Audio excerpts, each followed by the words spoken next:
Presiden Rusia, Vladimir Putin, telah menghadapi penurunan kekuasaan dan popularitas yang semakin nyata sejak ia mengambil keputusan besar untuk melancarkan invasi ke Ukraina pada tahun 2022.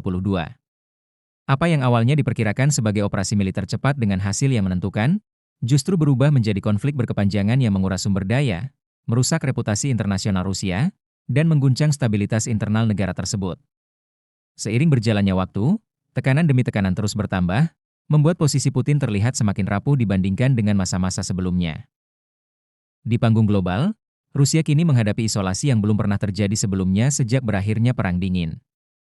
Berbagai negara barat menjatuhkan sanksi ekonomi yang menargetkan sektor keuangan, teknologi, hingga energi. Akibatnya, akses Rusia terhadap pasar internasional, investasi asing, serta teknologi canggih menjadi sangat terbatas. Dalam negeri, tekanan ekonomi mulai terasa di berbagai sektor, memicu inflasi, penurunan daya beli, serta ketidakpastian jangka panjang. Di medan perang, situasinya tidak jauh lebih baik. Target-target strategis yang diharapkan dapat dicapai dalam waktu singkat gagal direalisasikan. Sebaliknya, konflik berubah menjadi perang posisi yang melelahkan, dengan kerugian besar di kedua belah pihak. Hal ini turut memengaruhi persepsi publik terhadap kemampuan militer Rusia dan kepemimpinan Putin secara keseluruhan. Namun demikian, di tengah semua tekanan ini, Rusia masih memiliki satu pilar utama yang menopang keberlangsungan negaranya, yakni sektor minyak. Industri minyak telah lama menjadi tulang punggung ekonomi Rusia, menyumbang sebagian besar pendapatan negara.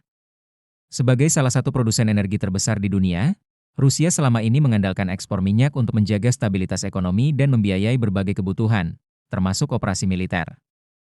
Minyak bukan sekadar komoditas bagi Rusia, melainkan lifeline atau urat nadi yang menjaga negara tetap berfungsi. Selama aliran minyak tetap berjalan dan pasar global masih membutuhkan pasokan tersebut, Rusia memiliki sumber pendapatan yang relatif stabil meskipun menghadapi sanksi. Bahkan, dalam beberapa kasus, Rusia berhasil mengalihkan ekspor ke negara-negara yang tidak ikut menjatuhkan sanksi, sehingga tetap mampu mempertahankan arus kas. Namun, keunggulan ini mulai terancam secara serius. Ukraina, di bawah kepemimpinan Volodymyr Zelensky, secara bertahap mengembangkan strategi untuk menargetkan sektor energi Rusia. Pendekatan ini didasarkan pada pemahaman bahwa melemahkan ekonomi lawan dapat memberikan dampak yang sama besarnya, bahkan lebih besar, dibandingkan kemenangan di medan tempur. Sejak tahap awal konflik, Ukraina sebenarnya telah mengisyaratkan niatnya untuk menyerang infrastruktur energi Rusia.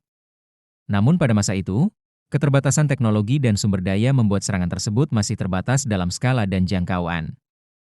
Fokus utama Ukraina saat itu adalah bertahan dari serangan Rusia dan menjaga kedaulatan wilayahnya. Situasi mulai berubah secara signifikan pada tahun 2025.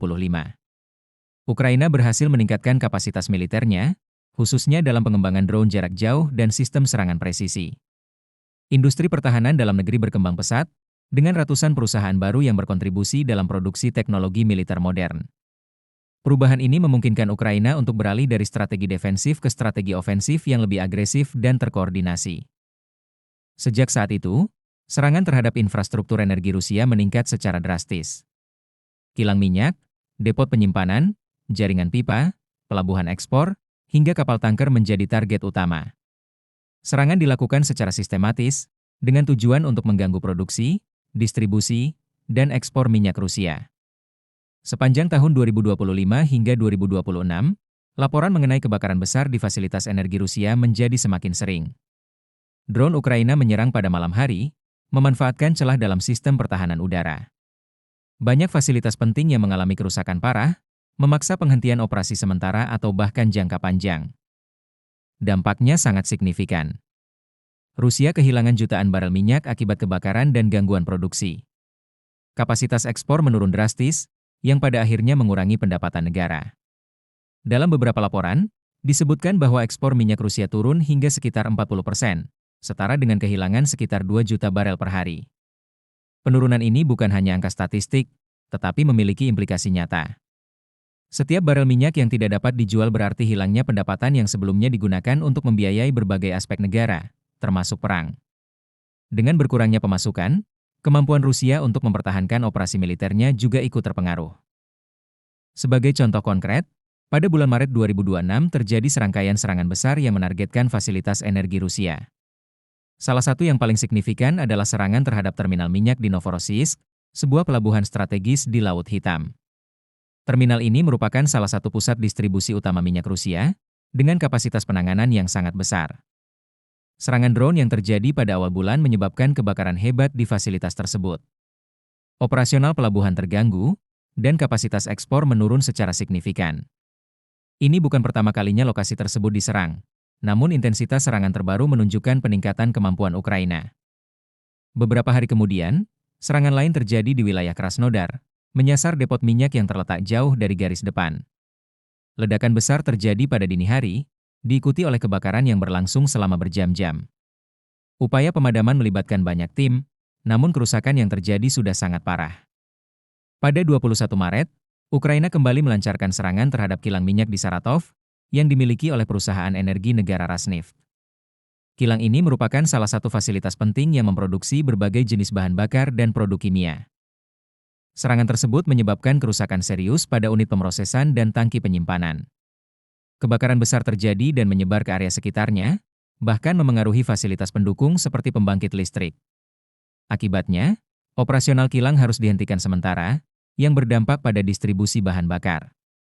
Menjelang akhir Maret, Ukraina meningkatkan intensitas serangan dengan menargetkan pelabuhan minyak di Primorsk. Pelabuhan ini merupakan salah satu pusat ekspor utama di Laut Baltik. Serangan drone berskala besar menyebabkan kebakaran di beberapa bagian fasilitas, memaksa penghentian operasi. Tak lama setelah itu, pelabuhan UST Luga juga menjadi sasaran. Fasilitas ini memiliki peran penting dalam ekspor energi dan komoditas lainnya. Serangan tersebut menyebabkan gangguan operasional yang signifikan dan membutuhkan waktu lama untuk pemulihan. Serangan juga menyasar kilang besar di dekat St. Petersburg, yang mengalami kerusakan akibat gelombang drone dalam jumlah besar. Meskipun sebagian drone berhasil dicegat, beberapa tetap mencapai target dan menyebabkan kerusakan. Semua ini menunjukkan perubahan besar dalam dinamika perang. Ukraina kini mampu melancarkan serangan jarak jauh yang kompleks dan terkoordinasi. Mereka tidak hanya bertahan, tetapi juga mampu menyerang titik-titik vital yang menjadi fondasi kekuatan ekonomi Rusia. Setiap serangan, sekecil apapun, memiliki dampak ekonomi yang nyata. Gangguan operasional selama beberapa jam saja dapat menyebabkan kerugian jutaan dolar. Jika gangguan berlangsung selama berhari-hari, dampaknya menjadi jauh lebih besar dan memengaruhi stabilitas nasional. Bagi Rusia, ini adalah situasi yang sangat mengkhawatirkan. Selain menghadapi tekanan militer di garis depan, mereka juga harus berhadapan dengan penurunan pendapatan dan meningkatnya tekanan ekonomi. Sumber daya yang selama ini menjadi kekuatan utama kini justru menjadi titik lemah. Di sisi lain, bagi Ukraina, strategi ini terbukti efektif. Dengan menargetkan sektor energi, mereka mampu melemahkan kemampuan Rusia tanpa harus selalu memenangkan pertempuran langsung di medan tempur. Jika tren ini terus berlanjut, tekanan terhadap Rusia akan semakin besar. Dengan pendapatan yang terus menurun, kemampuan militer yang tertekan, serta isolasi internasional yang berlanjut, posisi Rusia dalam konflik ini menjadi semakin sulit. Pada akhirnya, konflik ini menunjukkan bahwa perang modern tidak hanya ditentukan oleh kekuatan militer di garis depan, tetapi juga oleh kemampuan untuk menyerang dan melumpuhkan infrastruktur ekonomi yang vital.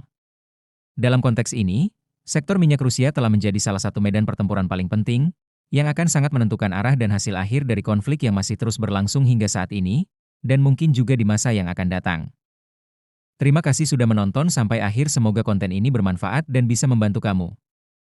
Jangan lupa dukung channel ini dengan klik tombol subscribe, like, dan share ke teman-teman kamu ya. Sampai jumpa di video berikutnya.